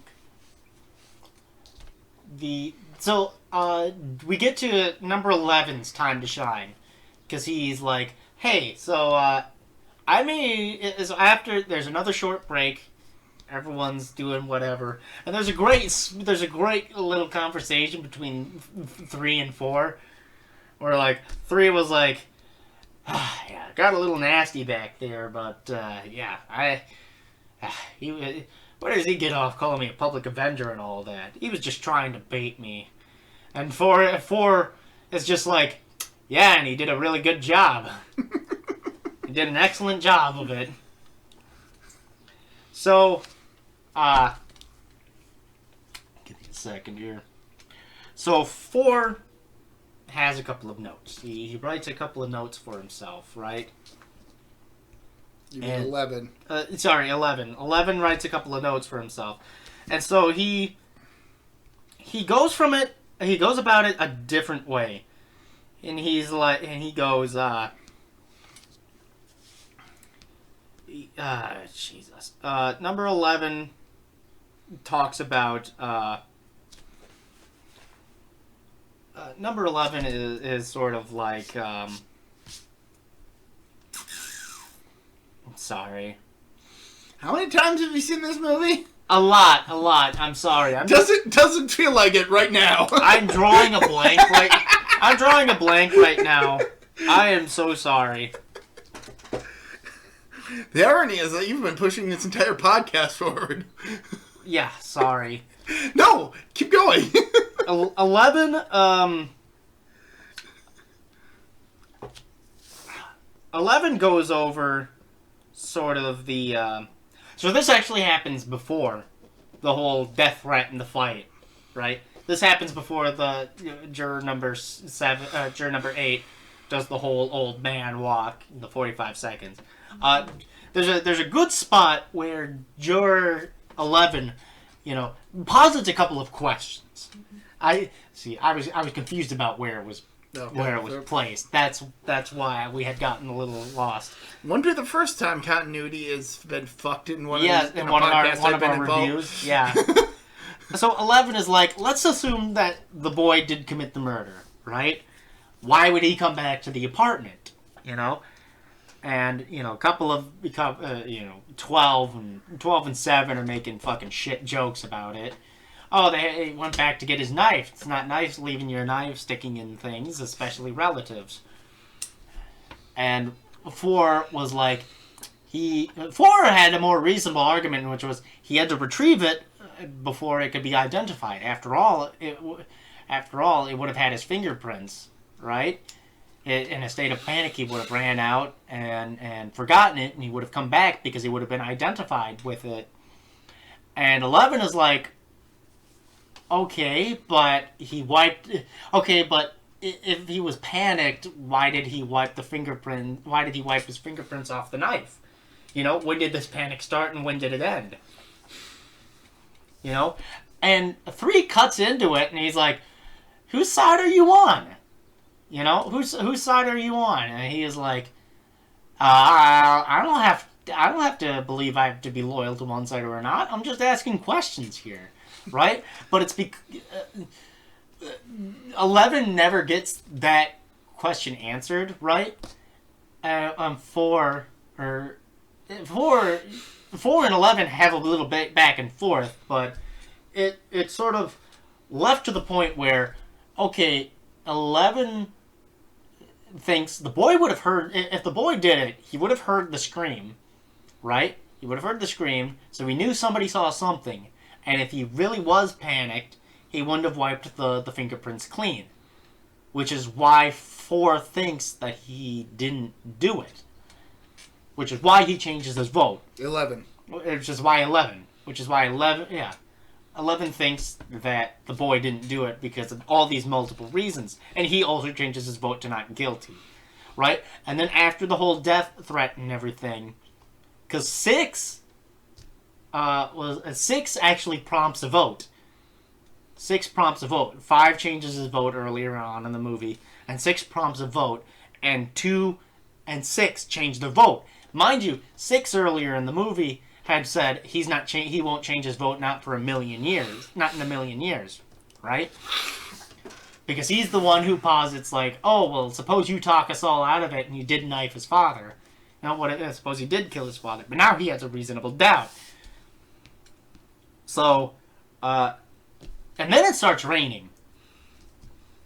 Now it goes from being the hottest day of the year to incredibly wet. So they gotta close the windows and turn on the lights, which turns out that's what the fan was on. Yes. It was somehow connected to the lights.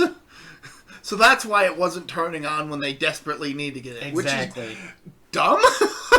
But hey, I'm no architect or electrician, so what do I know? There's a great comment that also comes in as it's a boomerang joke, or sort of like it comes in as like a boomerang, where 5 looks at 4 and taps him on the shoulder and goes, hey there, do you ever sweat? No. No, I don't. And then when it starts raining, they close the doors and everything. And 2's talking with 7. And 10 comes up to And I was like, you're just like everyone else. You think too much, you get mixed up. Know what I mean? And that's also Juror 10's thing. That's the other thing that makes them identifiable is they all have a certain tick. They all have sort of like a personal tick. Number 10's is know what I mean? Know what I mean? He says it repeatedly throughout the movie. Number 7's is sports talk. Yada yada yada. And 2 is like, you don't have any right to talk to me like that, loudmouth. So 8 starts to interrogate 4 because 4 doesn't believe the alibi about the movies, right? And they get into this back and forth, and eventually, it is revealed that in the court, the kid was able to identify the movies that he went and who was in them. Yes, but the caveat being that it was like 3 months after the fact. Yeah, exactly. And so, the kind of the crux of the kid's alibi hinges on the fact that at the time he was arrested, he couldn't name the movie and the people in it. But now, by the time of the court case, he has, and they argue that his lawyer could have looked it up and found out for him what it is, so that he could have an alibi, which is a bit BS considering how we've already established that the lawyer kind of doesn't care about this case. Mm-hmm. But that's neither here nor there. Yeah, exactly. It's what it is. But then 8 basically keeps asking about things going progressively further back in the week. Like, what did you eat for lunch yesterday? Stuff like that. Minor things until they get to a point where him having gone to see a movie and him not being fully able to remember all the intricate details of the movie. And he did that while not under duress. Yes, exactly. And then there's a great spot where it cuts to 4 and he starts sweating down the side of his head, and he has to wipe it away with a towel. It's a great boomerang bit, you know. And then like, big point, whoop-de-doo, yada yada yada, and then 2 comes in. 2 comes in and he's like, there's something that's been bothering me, and it's the way the stabbing was done. And it's established it was a switch knife. So and the stabbing was done down angle, was downward, as though the kid had lifted the knife above his head to strike down. Exactly. Yeah. But the fact that it's a switchblade kind of makes that not impossible and not necessarily difficult, but impractical, given that the kid has been established to also be at least somewhat proficient in knife fighting, which doesn't involve downward stabs. Exactly. I can't remember who it was that 5. It was 5 that comes in and he's like, "Oh, I've seen knife fights all the time. It's always underhand, not downward. You take up too much time." And if this kid was an expert with a knife, as the court says that he is, or as the prosecutor claims that he is, he wouldn't have done it any other way. Which adds another piece of reasonable doubt. Like, we even get a nice scene of 3 with the knife at about the boy's height, with the knife that they have, kind of stabbing towards 8. And everybody in the room is kind of hesitant. It's like, is this okay? And he's like, I'm not going to stab him. I'm just trying to figure it out. Yeah, exactly. So, and then, so then 8, is like, oh, he goes up to 7, and it was like, well, what do you think? This is the point where 7 becomes like reprehensible, and like beyond any good grace that he would have had with anybody else. He does change his vote to not guilty, but when pressed on why, he just like, I just wanted to change it. Yeah. Why does it matter? No reason. Like, he's clearly only changed his vote because he sees that everybody else is starting to change their votes. Yeah. And is just doing it arbitrarily to try and get the things wrapped up quicker. I mean, by this point, even if he did get to the game, it would have already been rained out. Exactly. So at this point, he has no motivation to get out of here quicker other than to simply do so. So... Exactly. It's just... whatever.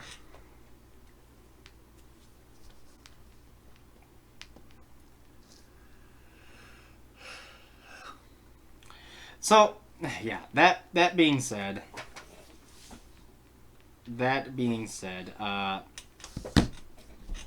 he gets called out. Yeah, he gets called out by 11 and everything, and then he's pretty much quiet for the rest of the movie. So we get another vote, and then it ends up being 9-3 in favor of acquittal.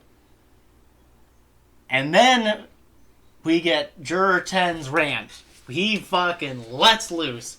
And it's the most bigoted tirade. It is the most vague but bigoted tirade that you could possibly have. Because he doesn't name the minority. Because we're still not doing that in this movie. But he's like, oh, fuck these guys. And these people are fucking evil. They're terrible. There's not one of them who's any good. I've known only a couple who are okay, alright?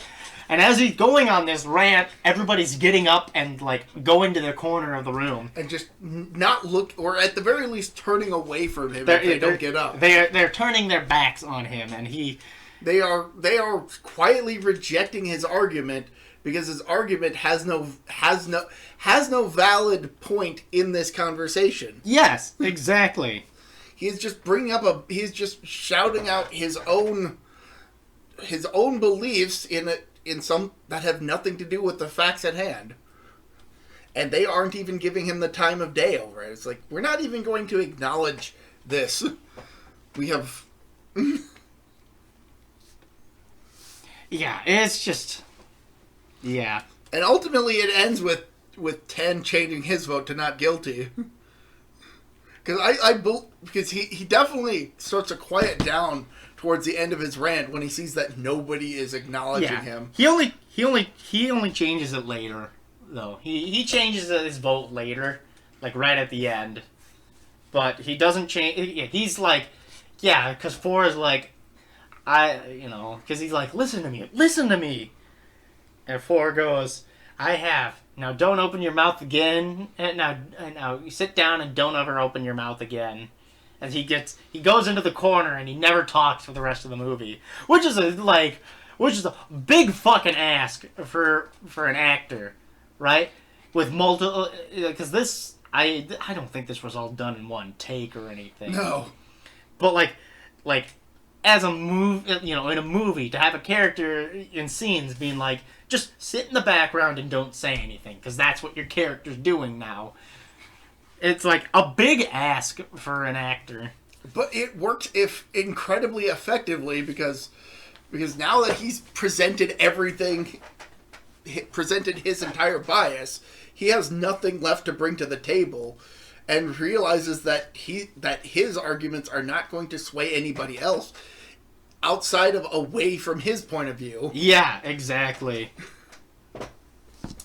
And so we finally get to the fever pitch of the movie. And at what point does 4 change his vote again?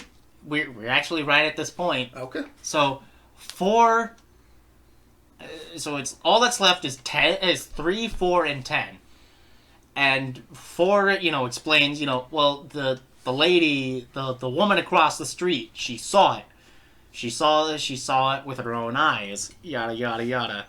And so they start discussion about whether or not they're a hung jury, and juror number 4 does what starts rubbing his nose where his glasses were resting. He did what ProtoMet just did, like unintentional. Which I intended this. Okay, this was completely that was intentional. Yeah, he takes off his glasses because 4 has glasses, and he starts rubbing his nose, and juror number 9 notices this, and he interrupts the proceedings, and they have a long, it's a long roundabout way to where 9 gets to the point, like, the woman that we saw in court that testified that she had the same marks on her nose.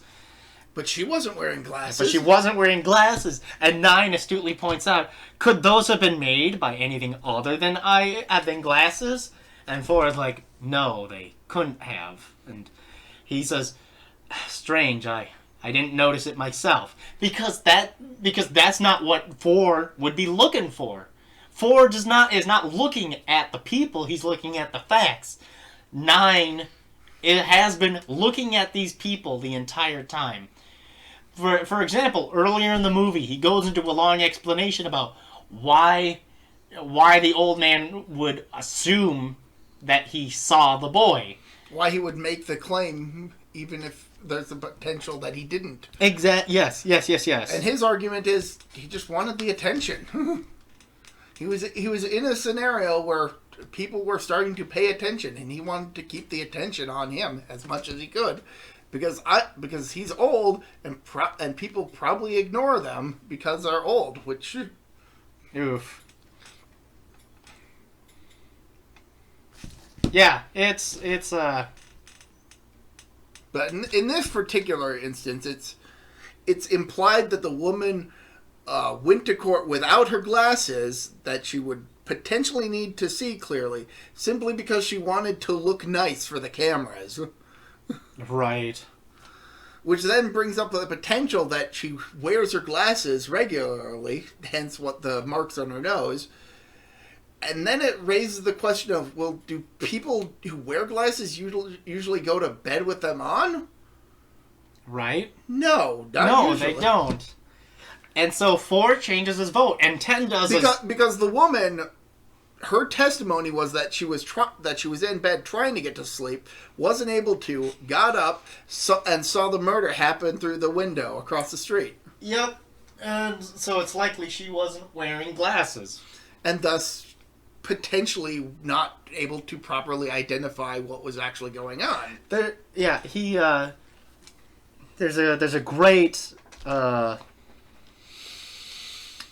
a great line from a couple of the characters where it's like she had to be able to identify someone from 60 feet away at night without glasses, and 2 astutely says you can't send someone off to die on evidence like that.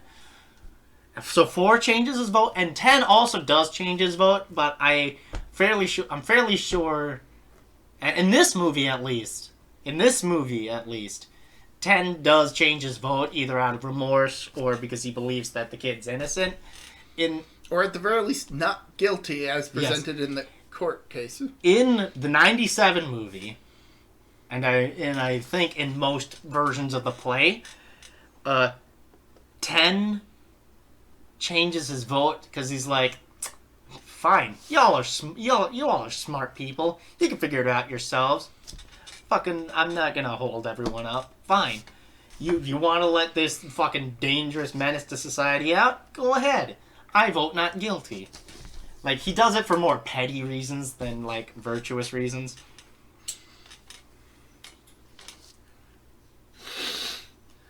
But there's still one person not voting guilty. Yeah. Number 3. And he goes on a tirade after this. That's the best part of the movie, and you should definitely go out of your way to watch it. But basically it boils down to he just starts ranting about this kid being disrespectful to his dad, but in doing so ends up inserting his own son into the conversation and making it all about his strained relationship with his son that he hasn't seen in quite a long time. Yeah. And I think during all this, he comes to realize that that's his bias, and that's the one thing that's preventing him from seeing what everybody else is basically seeing. That there is the plausibility that the kid on trial didn't do it. Yeah.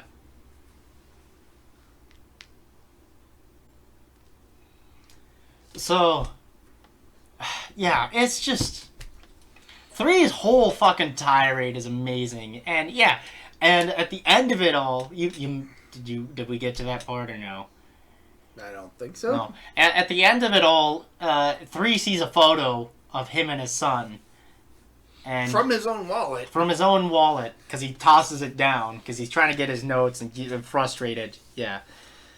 And so it's a callback to a line he said earlier in the movie.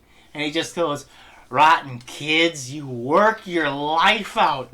And he tears up the photo, and he immediately realizes what he did and what his whole thing has been this entire movie. And it's the instant of like realization and remorse, and he starts sobbing, and he votes not guilty.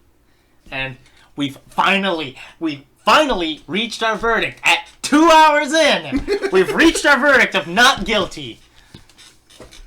And everyone starts leaving, and 8 does one of the kindest gestures that you can do for someone, because 3 is still hunched over on the table. He's defeated. He's emotionally defeated by this, and 8 still hands 3 his coat. He puts his coat on him, because at the end of the day, these are just normal people. These people are not larger than life characters. These were normal people here to do a job, and now they have to go on with their lives and the consequences that come with it.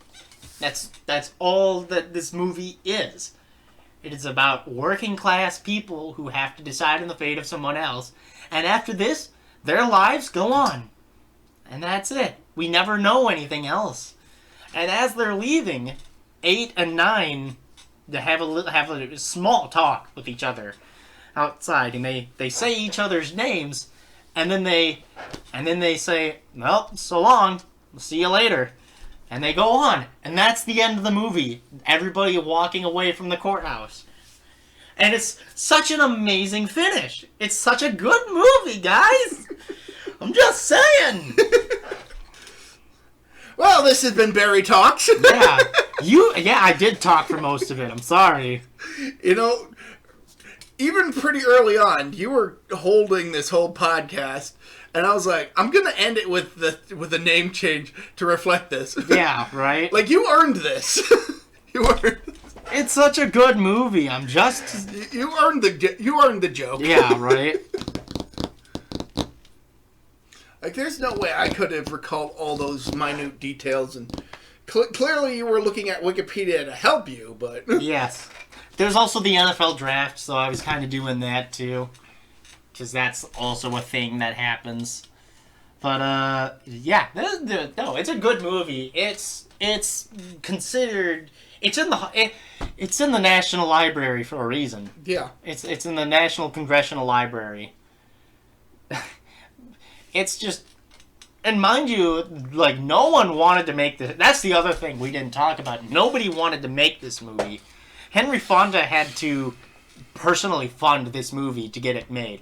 It's sort of like the story of Life of Brian, where they had to get George Harrison to personally fund it just to get it made. Because they were confident enough in the movie that they were willing to risk their own financial stake in it. And I love how, like, George Harrison was interviewed about that. It was like, why would you fund it with your own personal money? Well, I just think they're funny. I like them. I think they're funny. He's also very good friends with Eric Idle, which was another explanation. So that's 12 Angry Men. It's again, sorry guys, you can stop throwing stuff, please. Yeah. one of the great American movies. So with that said, We got a little sidetracked in the middle there with Digimon and Pokemon. And anime in general. When don't we? When don't we get distracted? By anime in general. Yeah, exactly. Alrighty, I suppose we must cut it short. We'll see everybody next time. I was gonna say too late because it's over 2 hours. So well, all right. Goodbye. Bye.